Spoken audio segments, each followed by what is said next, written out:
Hi sisters, అందరికీ కూడా happy mother's day అండి. అమ్మలందరూ చాలా సంతోషంగా ఉండాలి వాళ్ళ పిల్లలతో అని నేను కోరుకుంటున్నా.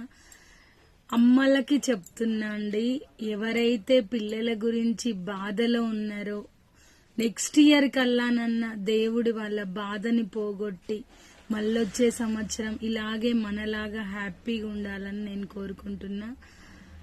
ఎంతో మంది పిల్లల గురించి బాధపడే తల్లులు ఉంటారండి, వాళ్ళని ఉద్దేశించి నేను మాట్లాడుతున్నా.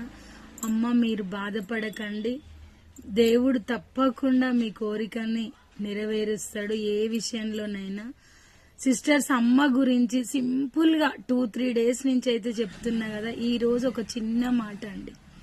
ఒకవైపు బంధాన్ని, మరోవైపుని బాధ్యతను మోసే వ్యక్తే అమ్మ. Bye sisters.